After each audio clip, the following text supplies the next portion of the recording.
I'm Jaden Olson with Ballpark Engineering, owner, operator. I've been a structural engineer for, 7 years now. Crazy.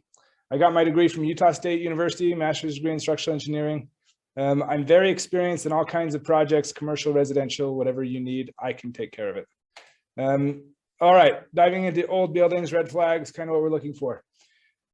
Big things. Unreinforced masonry is a big issue in Utah. Unreinforced masonry is typically when we have an interior layer of brick and then an exterior layer of brick with space in between and no rebar running through the brick. This is a very common construction style that we saw a lot pre-1960, kind of between 1910 to 1960. Before that, it was either adobe or wood, or they use something else, but double wide masonry unreinforced masonry is very common.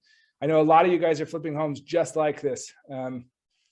Big red flags, things to watch out for with these. You're going to be restricted on the amount of interior walls that you can remove.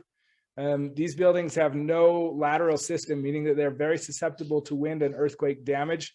And removing those interior walls causes a lot of structural concern. So just know that you are limited to the amount of interior walls that you can remove. Now, I should say, remove cheaply. There are ways that we can remove everything. If we put a new lateral system in place, this can involve framing 2x4 or 2x6 walls on the inside of the home and sheeting all those walls with plywood to create a new, lateral system for the entire building. If we can take care of that, and that's in the budget, absolutely we can start moving interior walls and all that stuff. But watch out for unreinforced masonry. Big red flag. A lot of investors buy these homes thinking that it's going to be a quick, easy flip, and then it turns into a really big project. Watch out for those. Another thing that we see with unreinforced masonry is really tall brick chimneys. Number one killer in earthquakes is chimneys falling into houses and falling on top of people in unreinforced buildings. So my recommendation, anytime you're replacing a roof on one of these, take out the brick with it. Just get rid of those old chimneys. They're hazardous to not only you, but your neighbors. In the earthquake last year, we saw a bunch of these chimneys fall on cars. Fortunately, we didn't see any fall on any people, but cars were damaged, other homes were damaged. It's just a mess. Get rid of those chimneys.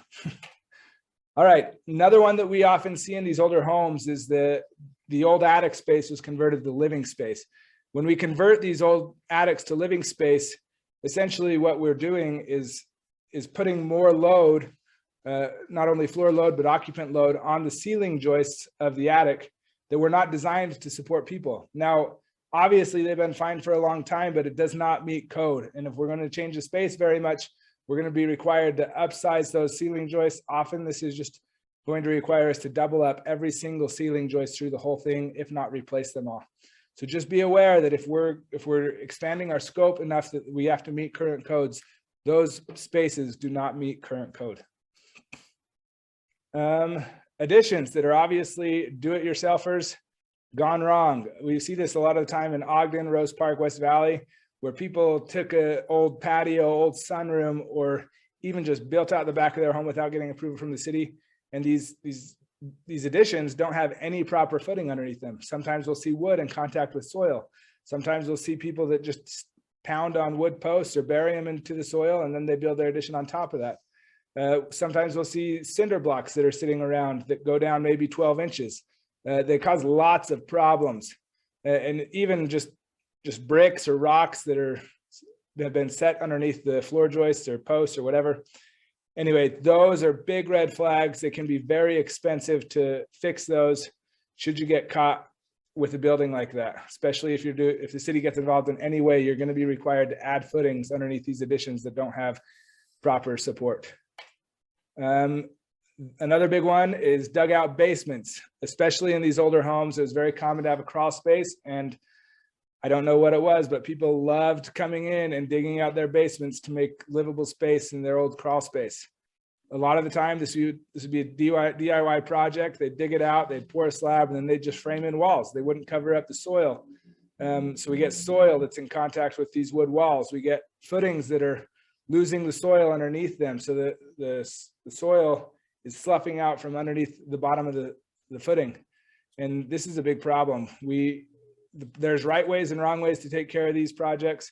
I see way too many people that just ignore them completely and frame up their walls and hide it for the next homeowner. We need to be taking care of these kinds of issues. I know it's expensive. Just be aware of this when you're going into these homes. But trying to think if there's anything else on these. Dugout basements in old homes are a big issue. We see these a lot of the time in like Sugar House, Mill Creek area. Those are very common dugout basements throughout the area. Liberty Park is another big one.